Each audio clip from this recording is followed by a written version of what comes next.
समझाई भी थी, ठीक है बच्चे। बेसिकली जैसे मैंने आपको अकाउंटेंसी समझाया, सब्जेक्ट पढ़ने से पहले हमें सब्जेक्ट के बारे में पता होना चाहिए।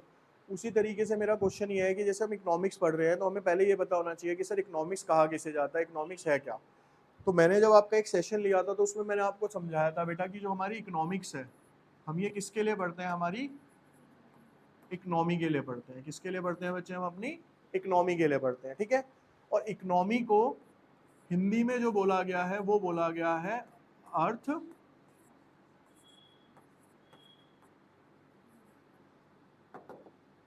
अर्थव्यवस्था। उस टाइम पे भी यही था, अर्थशास्त्र बोलते हैं बेटा इकोनॉमिक्स को। इकोनॉमी क्या होती है, हमारी अर्थव्यवस्था होती है। अब मैंने आपको बताया था कि इस अर्थ को मैंने कन्वर्ट कर दिया बेटा किसके अंदर, इंग्लिश के अंदर इसे अर्थ लिखा, ठीक है। और व्यवस्था का मतलब जो होता है बेटा वो क्या कहलाता है हमारा यहाँ पे, मैनेजमेंट कहलाता है। क्या कहलाता है बच्चे हमारे लिए यहाँ पे इसकी। अब अगर हम अर्थ की बात करें तो अर्थ तो बेटा पूरा है, उसमें से हमारे लिए जो हमारा अर्थ है वो क्या है बेटा, यहाँ पे इंडिया है। क्या है हमारे लिए वो, ठीक है। तो economic is a subject in which we study how to manage India. समझ आ गया इकोनॉमिक सब्जेक्ट क्या है। तो कोई भी पूछता है तो आप सिंपल डेफिनेशन क्या दोगे, sir economic is a subject in which we study how to manage India. वो क्या कहलाती है, हमारी इकोनॉमिक्स कहलाती है, ठीक है। अब आते हैं आपकी 11th इकोनॉमिक्स के ऊपर कि 11th इकोनॉमिक्स के अंदर क्या क्या हमें पढ़ना है।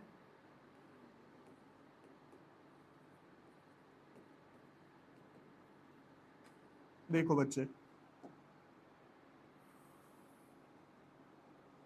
आपके पास दो बुक्स आने वाली हैं। एक है बच्चे हमारे यहाँ पे माइक्रो इकोनॉमिक्स, जो कि कंटेन करती है अपने कितने 40 मार्क्स को। और दूसरी तरफ आती है बच्चे आपकी स्टैटिस्टिक्स, वो कितने मार्क्स कंटेन करेगी अपने आगे, प्लस में क्या हो जाएंगे बेटा आपके यहाँ पे 20 मार्क्स किस चीज के, प्रैक्टिकल के। ये आपका पूरा करिकुलम है जो हमने पढ़ना है। अब आप इसको थोड़ा सा सिस्टमेटिक वे में समझो। इसमें से 40 मार्क्स में से पहले हम चैप्टर्स को ले लेते हैं यहाँ पे। इसमें चैप्टर आते हैं बेटा आपके 13 टोटल नंबर ऑफ चैप्टर, और इसमें भी आते हैं टोटल नंबर ऑफ चैप्टर 13, ठीक है।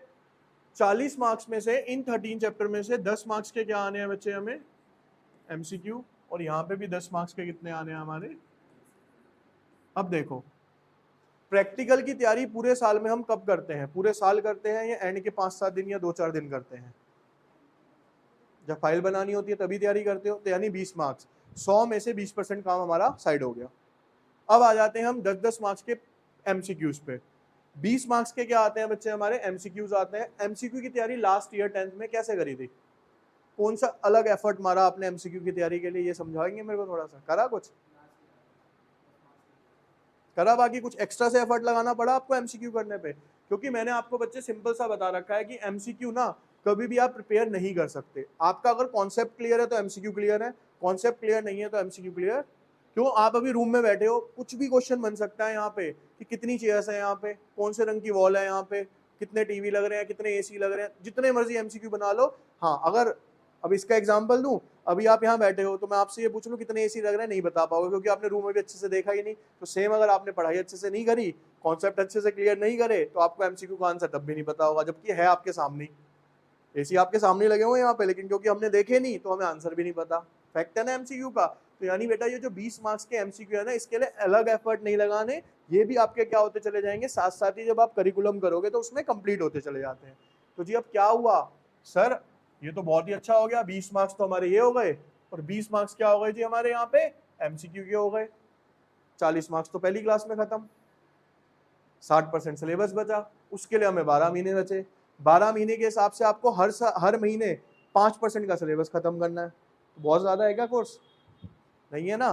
लेकिन कभी ऐसा सोचा कहा हमने, हम तो बस लगे पड़े हैं करने। तो कोर्स कभी भी ज्यादा नहीं होता। अब देखो यहाँ पे पढ़ना क्या क्या है। इसके अंदर बेटा जो यूनिट्स हैं, इस बुक को हमने 3 पार्ट्स में बांटा हुआ है, ध्यान से सुनना इसको। पहला पार्ट आता है बेटा यहाँ पे क्या, कंज्यूमर। कंज्यूमर कौन होता है बेटा? आप, मैं, हम सब क्या है बेटा? जो अपनी नीड्स को पूरा करने के लिए चीजों का इस्तेमाल करते हैं, वो क्या कहलाते हैं बच्चे? कंज्यूमर्स कहलाते हैं। क्लियर? उसके बाद दूसरा टर्म आता है बच्चे हमारा यहाँ पे क्या? प्रोड्यूसर।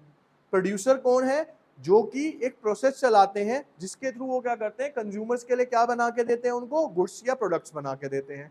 तो वो क्या कहलाता है बेटा हमारा यहाँ पे? प्रोड्यूसर कहलाता है। अब मार्केट, तीसरा टर्म क्या आता है बेटा हमारा? मार्केट। ठीक है, कोई मेरे को मार्केट बताएगा होती क्या है? मार्केट किसे कहा जाता है? बाजार। सारा दिन घूमते हो, क्या होती है भाई मार्केट? कोई भी बताओ सही। ठीक है, थोड़ा सा एक आंसर निकल के आया कि जहां पे प्रोड्यूसर्स अपने गुड्स को कस्टमर को बेचते हैं। इससे मैं आपको मार्केट की डेफिनेशन समझा देता हूं। क्या? It is a place where consumer and producer can meet. ये वो जगह होती है, बाजार, उस जगह को कहा जाता है जहां पे प्रोड्यूसर और कंज्यूमर क्या करते हैं बेटा? आपस में एक दूसरे को मिलते हैं। या प्रोड्यूसर और कंज्यूमर से ज्यादा जो वर्ड यूज होता है यहाँ पे वो होता है क्या? बायर एंड, यानी दुकानदार, खरीदने वाला और बेचने वाला एक जगह पे मिलता है जाके, उस जगह को क्या बोला जाता है बेटा? बाजार बोला जाता है। तो अब हमारा जो फर्स्ट टर्म रहेगा, फर्स्ट टर्म में हम जो सबसे पहला टॉपिक अब नेक्स्ट क्लास में आपका स्टार्ट होगा वो क्या होगा बेटा? कंज्यूमर स्टार्ट होगा। क्या होगा? कि कंज्यूमर किसे कहा गया, कंज्यूमर कौन होता है। ठीक है, अब ये हो गया आपका करिकुलम किसका? माइक्रो इकोनॉमिक्स का। इसके बाद आ जाते हैं किसके ऊपर जी? हम स्टैटिस्टिक्स पे। स्टैटिस्टिक्स को दो पार्ट्स में डिवाइड कर लो आप, सिंपल। क्या है वो दो parts? First to 5 chapter only theory. ठीक है, और उसके बाद 6 to 13 chapter all are practicals. और उसमें भी बेटा 6, 7, 8 और 9 ये जो चैप्टर्स हैं मैं बता देता हूं आपको। Histogram, bar diagram, pie chart,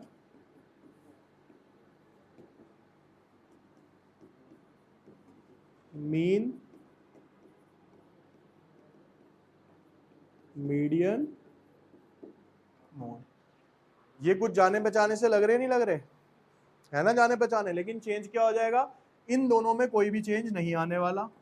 change आएगा इसके अंदर और इसके अंदर कुछ एक्स्ट्रा फॉर्मूलाज और मेथड्स क्या हो जाएंगे बेटा? इसके अंदर 11th स्टैंडर्ड के अकॉर्डिंगली आपके ऐड ऑन हो जाएंगे।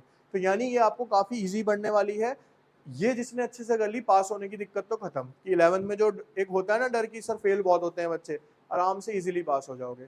तो ये हो गया आपका करिकुलम यहाँ पे थोड़ा सा। ठीक है, अब जो हमने कल बुक स्टार्ट करनी है वो करनी है क्या बेटा? हमारी माइक्रो इकोनॉमिक्स।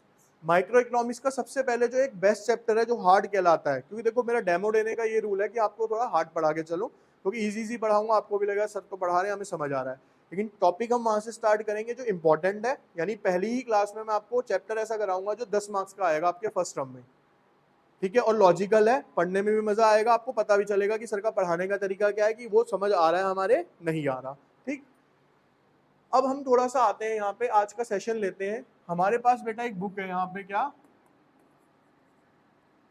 Micro economics. और ये आपके फर्स्ट चैप्टर का टॉपिक भी है, माइक्रो इकोनॉमिक्स। और एक बुक होती है जो अब 12th में शिफ्ट हो गई है आपकी, क्या? Macro economics. माइक्रो और मैक्रो। अब हमें ना यहाँ पे समझना है दोनों ही इकोनॉमिक्स है अपने आप में, सिर्फ डिफरेंस क्या है कि इस माइक्रो इकोनॉमिक्स में we study economic problem of individual. ठीक है, इंडिविजुअल। और इसके अंदर वी स्टडी इकोनॉमिक प्रॉब्लम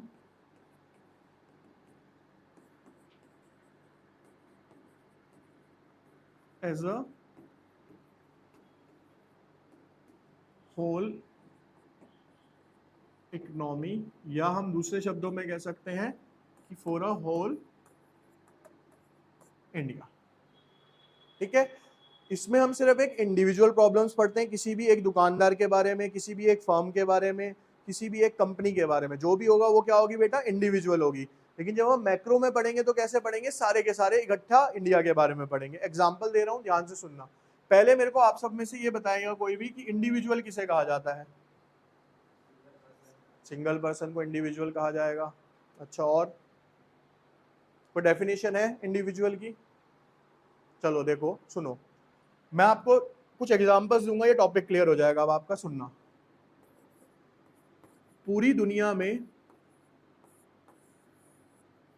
अगर मैं सिर्फ इंडिया के बारे में पढ़ूं, पूरी दुनिया में अगर मैं सिर्फ इंडिया के बारे में पढ़ूं, तो जो पूरी दुनिया की स्टडी है वो मैक्रो में पढ़ेंगे या माइक्रो में पढ़ेंगे? ध्यान से सुनो, मैक्रो। भैया पूरी दुनिया है ना बेटा, तो पूरी दुनिया कहाँ चली गई, मैक्रो में। उसमें से एक इंडिविजुअल क्या ले ली कंट्री मैंने, इंडिया। तो इंडिया को किस में पढ़ूंगा, तो देखो कैसे एरो करते हैं भैया, इसको हम पढ़ेंगे इसके अंदर और इंडिया को पढ़ेंगे हम किसके अंदर, माइक्रो के अंदर। यहां तक क्लियर? अब मैंने क्या करा कि इस इंडिया के अंदर मैं अब दिल्ली के बारे में पढ़ना चाहता हूं, तो अब इंडिया किस में पढ़ूंगा मैं, मैक्रो में या माइक्रो में? मैक्रो में। क्यों? क्योंकि अब एज अ होल हो गया ये कहां शिफ्ट हो गया बेटा आपका, और दिल्ली क्या हो गया, एक इंडिविजुअल हो गया यहाँ पे। ठीक है, ऐसे ही और एग्जांपल बन सकते हैं क्या। अब अगर मैं दिल्ली के अंदर आगे क्या कर दूं बेटा, यहाँ रामनगर, तो अब रामनगर किस में आ जाएगा बेटा, यहाँ पे ये माइक्रो में, और दिल्ली किस में चला जाएगा आपका ये। समझ आया माइक्रो मैक्रो का कॉन्सेप्ट क्या है, कि माइक्रो सिर्फ इंडिविजुअल को स्टडी करेगा, मैक्रो एज अ होल सबको स्टडी करेगा। यहां तक क्लियर है सबको? चलिए, अब मेरा जो एग्जाम्पल है उसका आंसर आपने करना है। भाई एक रिलायंस इंडस्ट्रीज है, ठीक है बच्चे, इसकी एक फर्म है जिसे हम जानते हैं रिलायंस फ्रेश के नाम से, है ना। तो रिलायंस इंडस्ट्री और रिलायंस फ्रेश में से रिलायंस फ्रेश किस में स्टडी होगा, मैक्रो या माइक्रो में? माइक्रो में सर, ठीक है बिल्कुल, कि सर इसको हम स्टडी करेंगे किसके अंदर, ठीक है बच्चे। अब जो रिलायंस इंडस्ट्रीज है वो किस में आ गया बेटा, यहाँ पे मैक्रो में। यहां तक क्लियर है सबको? अब मेरा क्वेश्चन ये है, क्या हम रिलायंस इंडस्ट्री को भी माइक्रो में स्टडी कर सकते हैं, और कर सकते हैं तो हम इसे किससे कंपेयर करें? सही बोला उसने। अगर मैं यहां पे बोल दूं क्या, ऑल इंडस्ट्रीज, सारी की सारी इंडस्ट्रीज, तो सारी की सारी इंडस्ट्रीज किस में चली गई, मैक्रो में। उस मैक्रो में से अगर मैंने एक सिर्फ रिलायंस इंडस्ट्री स्टडी करी, तो वो किस में आ जाएगी बेटा, माइक्रो के अंदर, है ना। तो ये एग्जांपल्स हमें अपने आप याद रखने हैं। समझ आ गया ये? इसीलिए कह रहा हूं एग्जांपल्स पे फोकस करना, आपको हमेशा ये चीजें याद रहेंगी। तो कल का जो हमारा डिस्कशन है बच्चे, वो किस पे रहने वाला है, कि माइक्रो इकोनॉमिक्स। इसके अंदर हम स्टार्ट करेंगे आपकी कंज्यूमर वाली यूनिट, और चैप्टर होगा आपका थ्योरी ऑफ डिमांड के साथ, थ्योरी ऑफ डिमांड। ठीक है, यहां से आपका चैप्टर स्टार्ट किया जाएगा यहाँ पे। क्लियर?